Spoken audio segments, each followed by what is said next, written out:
अस्सलाम वालेकुम नाजरीन, मैं हूं आपकी होस्ट एनिशा और आप देख रहे हैं पाक अलर्ट्स और हमारा show views and reviews with Anisha.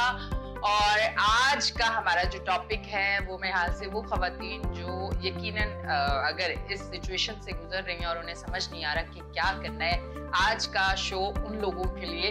क्योंकि देखिए हम बात तो करते हैं कि खवातीन के बहुत हकूक हैं और खवातीन जो है उसकी बहुत इज्जत है। इस्लाम में आपको जिस तरह से पता है कि औरतों के कितने हकूक है, पर कहीं ना कहीं ये चीज भी बिल्कुल ठीक है कि औरतों के उनके हक नहीं दिए जाते।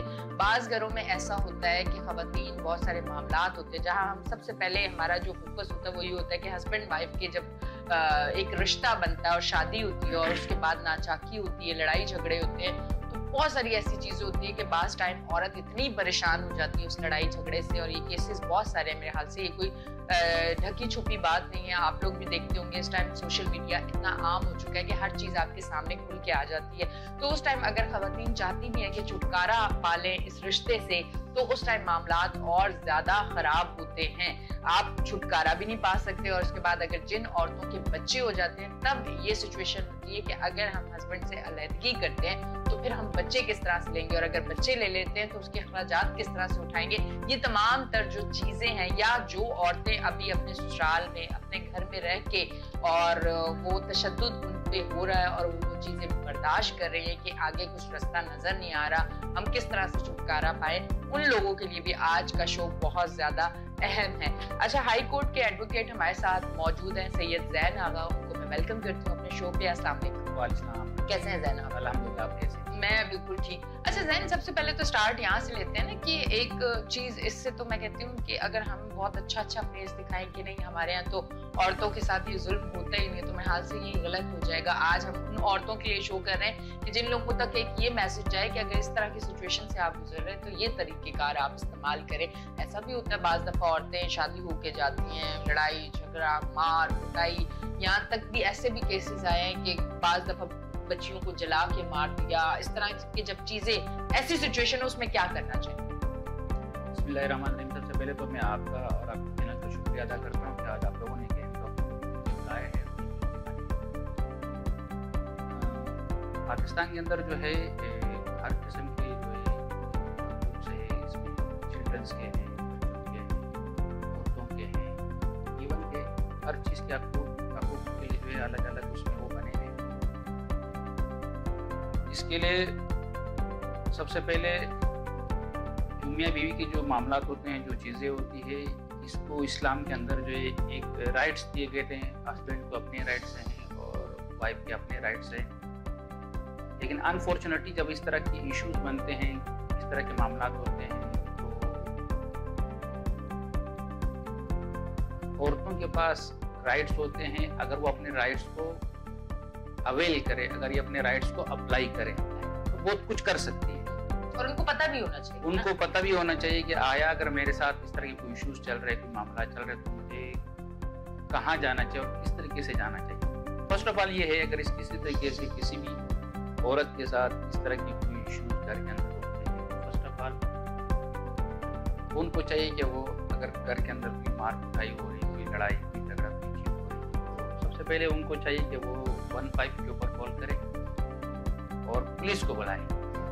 पुलिस आती है 15 के बाद, पुलिस आती है, जो भी सिचुएशन होती है स्टेटमेंट लेते हैं, स्टेटमेंट के बाद जो भी पार्टीज होती है उनको थाने लेके जाते हैं, थाने के इंटावर करते हैं। थाने में बकायदा एंट्री होती है कि जी इस नंबर से हमें इस टाइम कॉल आई थी और हम इस कॉल के ऊपर यहाँ गए थे और यहाँ से हम लोगों ने इनको सिक्योर किया या रेस्क्यू किया और यहाँ पर हम आ गए। उसके बाद कहानी स्टार्ट होती है पुलिस की तरफ से FIR वगैरह की। तो वहाँ पर भी बहुत सारी चीज़ें ऐसे मौके आते हैं कि बंदा अगर कॉम्प्रोमाइज़ करे या नेक्स्ट टाइम के लिए करे, घर के बहुत सारे मसले मसाइल वहीं पर हल हो सकते हैं अगर वो चाहे तो। और इस तरीके से अगर वो आगे बढ़ाना चाहते हैं कि नहीं FIR होनी चाहिए, नहीं दीगर चीज़ें होनी चाहिए, तो क्रिमिनल साइड तो ये है कि फिर वो इसका एक अलग क्रिमिनल प्रोसीजर एक कोड है, उस कोड के तहत ये है कि वो अपनी FIR करे और जिस सेक्शन, जिस भी पाकिस्तान पेनल कोड के तहत जिस सेक्शन के तहत उसके ऊपर जो भी अप्लाई होगा वो FIR हो जाएगी। उसके बाद उसकी एक लीगल प्रोसीडिंग स्टार्ट हो जाती है। तो ये भी हो सकता है। इसके अलावा अगर वो कॉम्प्रोमाइज़ की तरफ जाते हैं तो कॉम्प्रोमाइज़ भी हो सकता है। लेकिन ये है कि ये डिपेंड करता है सिचुएशन के ऊपर कि सिचुएशन क्या है। लेकिन ये है कि अगर यहाँ पर आपके मामला हल नहीं होते तो आपके पास खुला की तरफ भी बहुत सारे सेपरेशन के मामला होते हैं, वहाँ से भी जो है बंदा अपने आप को सिक्योर कर सकता है या अलग कर सकता है। और इसके अलावा जो है पटिशनें भी फाइल कर सकते हैं कि मतलब मेरी जान को खतरा है या इस तरीके से जो है मेरे साथ ये इशू है, और पहले जो है इन तमाम चीज़ों को एक रिकॉर्ड पे लाना ज़रूरी है। अच्छा नहीं, मैंने तो जो चीज़ें देखी हैं अमूमन ज़्यादातर ये हो रहा है ऐसा, क्योंकि कहते हैं जितना सोशल मीडिया को लोग देख रहे हैं पॉजिटिव इस्तेमाल करें और सोच पॉजिटिव रखें तो चीज़ें अच्छी होती हैं। पर बहुत सारी चीज़ें मैंने देखा है कि सोशल मीडिया को देख के लोग नेगेटिव चीज़ों की तरफ जा रहे हैं। कुछ वीडियोस आपने देखी होंगी, शायद आपकी नज़र से गुजरी होंगी, एक दो वीडियोस मैंने देखी कि एक शौहर अपनी बीवी के बाल काट रहा है, ठीक है, इस तरह से उसको डिप्रेशन का शिकार बना रहा है। और अगर बीवी को रूटीन में आप मार रहे हो, परेशान कर रहे हो, तो फिर तो मुझे ऐसा लगता है कि एक अगर किसी का जहन ही ऐसा है कि वो इन चीज़ों को नहीं छोड़ सकता, तो फिर उस पे किस तरह से कार्रवाई होती है, मतलब उस पे क्या सज़ा मिलती है? अगर वो केस करते हैं, FIR होती है और कोर्ट में जाता है, तो शौहर को क्या सज़ा मिलती है अगर वो खुला नहीं लेना चाहती? नहीं, बात ये ना, आपने बात की इस तरीके से शौहर जो है बीवी के जो है बाल काट रहा है, तो सबसे पहले इसको करने में तो दूसरी बात ये है कि इस्लाम से दूरी की सबसे पहली और बुनियादी वजह यही होता है कि औरत के ऊपर मारपीट करना, मार पिटाई करना, और उसके साथ इस तरीके से जो है मतलब ये ना कि गलत काम करना और बाल काटना, और इस तरीके से जो है गैर कानूनी तरीके से उसको हरासमेंट करना। इसके लिए औरत को चाहिए कि सबसे पहले वो कानून का दरवाज़ा खटखटाए, कानून का दरवाज़ा खटखटाए, इस तरीके के लोगों के खिलाफ प्रॉपरली जो है थाने के अंदर अपनी एप्लीकेशन बुक करें, और इसके अलावा प्रॉपरली कोर्ट से प्रोटेक्शन ऑर्डर ले, कोर्ट से प्रोटेक्शन ऑर्डर ले, और इसके लिए जो है एक सेपरेशन का अपना एक अलग तरीका इख्तियार करें जहाँ पर इनकी जान माल महफूज नहीं। क्योंकि इस तरह की सिचुएशन में ये होता है कि जब हालात वाक़यात इस तरह के बन जाते हैं तो मैं नहीं समझता हूँ कि कुछ बचता है। इसके लिए फर्स्ट ऑफ ऑल ये है कि सेपरेशन की तरफ जाए, और फिर कोर्ट के अंदर जो भी डिसाइड होगा, बेशक ये नहीं कि वो खुला ना ले, लेकिन खुला के लिए ज़रूरी नहीं कि वो खुला ले, कोर्ट के अंदर सूट फाइल करे, खुला का फाइल करे या मेंटेनेंस का फाइल करे, बहुत सारी चीज़ें होती है अपने राइट्स के लिए। तो उस हिसाब से फिर ऐसे भी मौके आते हैं कि कोर्ट से बाकायदा नोटिस जाते हैं, नोटिस के तहत वो आते हैं, फिर कोर्ट के अंदर हज़ारों दफ़ा हमने इस तरीके से पेचअप वगैरह भी करवाएं, पेचअप हो जाते हैं।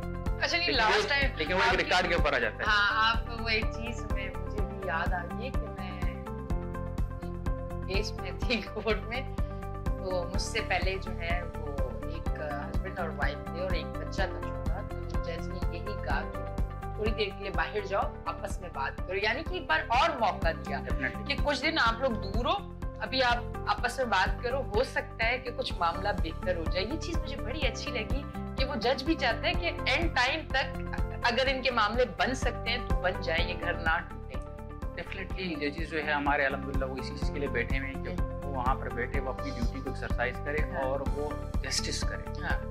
और वो मतलब ये ना कि 99% उनकी कोशिश यही होती है कि मामला ये सेटल हो जाए और घर बच जाए, और इसी तरीके से खुशी ये लोग अपने घरों को चले जाए। 99% ऐसे ही होता है। मैंने ये खुद भी देखा और मुझे बड़ा अच्छा फील हुआ कि कुछ दिनों की दूरी है, हो सकता है कि अब ये आपस में बैठे हैं, थोड़ी देर बाद बाहर करें और उसके बाद शायद मामला बन जाए। तो मुझे अच्छा लगा और मैं यही दिल से दुआ कर रही थी कि अल्लाह करे, वो बच्चा देख के मुझे हो रहा था कि अल्लाह करे इनका बन जाए। अच्छा, आपके पास भी तो ऐसे केसेस आते होंगे, कोई किसी केस के हवाले से आप बताना चाहें कि इस तरह के केसेस तो आपके पास बहुत आते हैं? जी, हमारे पास बहुत सारे केसेस आते हैं। अभी परसों मैंने एक 491 जो है फाइल किया है। एक हस्बैंड जो है वो बीवी को जो है फ्रॉड थ्रेट्स कर रहे हैं और बीवी से जो है 2 बच्चे छीन लिए और उस बीवी को जो है ज़हनी मरीज बना दिया। और वो इस तरीके से कि मतलब वो डिस्ट्रिक्ट सेंट्रल के अंदर उसने पिटीशन फाइल की, पता चला पुलिस गई, वहाँ पर रेड हो गई, कुछ भी वहाँ पर उनके रिश्तेदारों को उठाया, उनके ऊपर FIR होगी, बहुत सारी चीज़ें होगी। पता चला कि वो यहाँ पर है ही नहीं, यहाँ पर ये फायरें वगैरह भी चल रही है। पता चला कि वो जो है यहाँ से बलोचिस्तान के किसी दूसरे डिस्ट्रिक्ट में चले गए थे। अच्छा, वहाँ पे जो है उनको रखा गया है। फिर उसके बाद जो है अभी परसों हमें पता चला है कि नहीं, उनको लेकर आ गए। वो यहाँ पर जो है कराची के किसी डिस्ट्रिक्ट के अंदर है और यहाँ पर जो है मतलब किसी दूसरी शादी कर ली और बच्चे जो उन्होंने वहाँ पे रखे थे। जैसे ही मुझे खबर आई तो फिर मैंने क्या करा, उनके खिलाफ मैंने 491 फाइल कर दी सेफ डिस्ट्रिक्ट के अंदर। इंशाल्लाह उम्मीद है कि आज उसके ऊपर जो रेड हो जाएगी, कल इंशाल्लाह उम्मीद है कि बच्चे रिकवर हो जाएंगे। जिस तरीके से हम लोगों ने वर्किंग की, सारी तैयारी वगैरह की है, तो इंशाल्लाह मुझे उम्मीद है कि कल बच्चे को ले गए यहाँ से, बच्चे माँ से छीन के ले गया। अच्छा, माँ फिर बच्चों के बगैर कैसे रह रही होगी? वो और ही परेशान होगी। माँ तो माँ होती है, लेकिन ये कि उसकी जो फीलिंग होती है वो तो अनबिलीवेबल होती है, और वो तो उसकी तो कोई वो नेमल बदल नहीं होता है। होता, बिल्कुल ऐसा ही है। अच्छा, अब मुझे ये बताइएगा, खुला के हवाले से अगर आप बताएंगे तो अगर किसी भी नौयत का आपके ऊपर तशद्दुद हो रहा है, चाहे वो ससुराल वालों की तरफ से हो रहा है, चाहे शौहर की तरफ से हो रहा है, आप 1-5 करें, फिर आप एक एफआईआर करवाएं और उस हिसाब से फिर देख के वो केस चलेगा कोर्ट में, ठीक है। अगर कोई खुला जाता है, अब वो शौहर पाकिस्तान में हो तब भी और वो पाकिस्तान से बाहर तब भी, फिर क्या सिचुएशन, क्या सोचते हैं आप? अल्लाह रब्बुल इज़्ज़त ने जो है औरत के लिए जो है एक अलग वो बनाया हुआ है कि औरत जो है शोहर को तलाक नहीं दे सकती, नहीं दे सकते, और शोहर जो है वो खुला नहीं ले सकता है। शोहर जो है ये इस्लाम के अंदर औरत के लिए जो है शर्त रखी गई कि अगर वो नहीं रहना चाहती है, उसका मसले मसाइल है और वो सेटिस्फाइड नहीं है, तो वो जाए अपना जो भी कंसर्न कोर्ट है, इलाकाई मजिस्ट्रेट है, फैमिली वाला, वहाँ पर फैमिली कोर्ट के अंदर अपना जो है खुला का केस दायर करें। मर्द के पास ये राइट्स है कि वो अल्लाह ने दिए हैं, जुबानी तौर पे भी तलाक दे दें, लिख के भी दे दें, तो दोनों चीज़ें जो है वो काबिल कबूल होती हैं। जहाँ तक औरत की बात है खुला के लिए, तो अगर हस्बैंड कराची में हो, पाकिस्तान में हो, कहीं पर भी हो, उनको नोटिस का भेजना और नोटिस का रिसीव कराना ज़रूरी होता है, क्योंकि अक्सर बेशतर ऐसा होता है, मैंने देखा है कि यहाँ पर लोगों को नोटिस नहीं पहुँचते हैं, नीचे से जो है खुला की डिग्री भी हो जाती है और वो फैक्ट एड्रेसों पर चली जाती है। बाद में फिर ये कहानी जाती है अपना शरीयत की तरफ जाती है। इस तरीके से मतलब ये ना कि वहाँ पर फतवे वगैरह जो है इशू होते हैं, फतवे के अंदर फिर वो बताते हैं कि मुझे तो नोटिस में नहीं, ना कोई इतला मुझे ये लिया, इस तरीके से मेरी बीवी ने इस तरीके से जो है खुला भी ले लिया।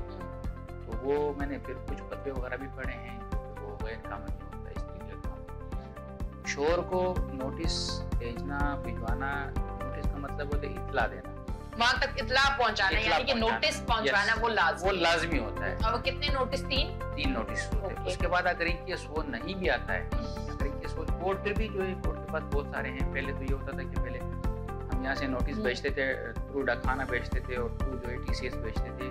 फिर कोर्ट का बंदा अगर शहर के अंदर है तो कोर्ट का बंदा जो है अपना बैलिफ के जरिए, जब बैलिफ जाके रिपोर्ट सबमिट करवाता था, नोटिस रिसीव करवाता था। अगर वहाँ से वो नहीं आते थे, दूसरा मरला ये होता था 15 दिन के बाद दूसरा मरला ये होता था कि जाके इसके घर के बाहर पेस्टिंग करे और थ्रू पेरोकार कोई बंदा जाए वहाँ पर जाके पॉइंटेशन करवाए कि हाँ भाई ये घर है और यहाँ पे जाके आप रिसीव करवाए। अगर उसके बाद भी नहीं होता है, फिर उसके बाद जो तीसरा मरला ये होता था कि भाई नोटिस इशू के साथ में अपना अखबार में देते हैं, पब्लिकेशन वगैरह होती है। तो ये सारी चीज़ें होने के बावजूद भी अगर वो नहीं आते तो कोर्ट के पास आखिरकार क्या करे, कोर्ट ने भी तो डिसीजन तो देनी, फैसला तो करना है।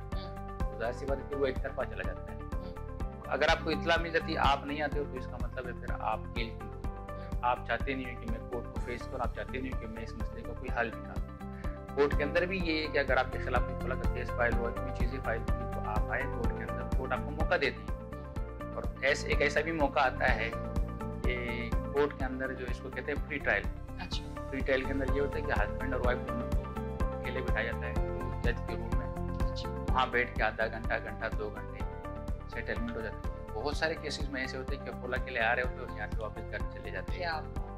बहुत सारे ऐसे मौके मिलते हैं।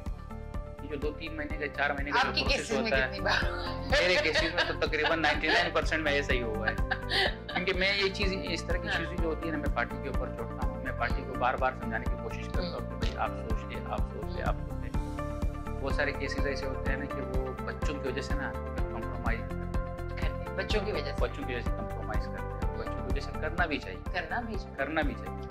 और मैं समझता हूँ कि दोनों को जो है, जब जाहिर सी बात है एक लाइफ पार्टनर है तो दोनों को एहसास करना चाहिए। खुद से अगर मिसाल मामला आपके नहीं है तो उनसे मासूम बच्चे उनको देखना चाहिए, उनका क्या कसूर और उनका क्या फ्यूचर होता है। औरत के लिए भी जो है मर्द मिल सकता है, मर्द के लिए औरत मिल सकती है। लेकिन ये जो बच्चे होते हैं ना, पराए जो बच्चे होते हैं ना, वो गली के मोहल्ले के लगते हैं। अपने नहीं लगते। अपने नहीं लगते, वो जो अपने माँ बाप होते हैं वो एक अलग चीज होती है।